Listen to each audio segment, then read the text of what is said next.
Hello friends, எல்லாரும் எப்படி இருக்கீங்க? நல்லா இருக்கீங்களா? இன்றைக்கி கொஞ்சம் காய்கறிலாம் இருக்குங்க, எல்லாத்தையுமே அறுவடை பண்ணிக்கலாங்க. அதுக்கப்புறம் நம்ம பொரியல்லாம் பண்ணுவோம் இல்லைங்களா, இல்லை காய்கறி வறுவல்லாம் பண்ணுவோம்ல, கிழங்குகள், சேப்பங்கிழங்கு அந்த மாதிரி. அது பண்ணுறப்ப கொஞ்சம் ஆயில் சேர்த்து போயிடுச்சுன்னா அது ஒரு மாதிரி சாப்பிடவே ஆயிலாக இருக்கிற மாதிரி இருக்கும். கை வாயிலெல்லாம் ஒட்டும் இல்லைங்களா, எல்லோரும் திட்டுவாங்க வீட்டில். அப்போ வந்து நீங்கள் கொஞ்சோண்டு அரிசி மாவு அதில் மிக்ஸ் பண்ணி வறுவல் பண்ணி பாருங்கள், பொரியல் பண்ணி பாருங்களேன். எண்ணெயும் இருக்காது, நல்லா கிரிப்ஸியாகவும் இருக்கும். டிப்ஸ் பிடிச்சிருந்தா ஃபாலோ பண்ணுங்கள். இன்றைக்கி பார்த்தீங்கன்னா இவ்வளோ தேவதை கத்திரிக்காய், முட்டை கத்திரிக்காய், பாம்பு கத்திரிக்காய், இது வந்து தொப்பி கத்திரிக்காங்க. நிறைய ரகம் கத்திரிக்காய் இருக்குது. இது வந்து சன்ஷைன் மிளகாங்க, பழுத்தவுடனே ஆரஞ்சு கலர் ஆகிடும். அதுக்கப்புறம் சந்தன காந்தாரி மிளகாய், இது எல்லாமே இருக்குது. இன்றைக்கி பார்த்திங்கன்னா இவ்வளோ அறுவடை கிடச்சிருக்குங்க. பார்க்கவே ரொம்ப அழகாக இருக்குது.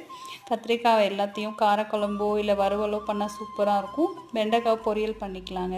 தேங்க்ஸ் ஃபார் வாட்சிங். நவநவி கார்டனை சப்ஸ்கிரைப்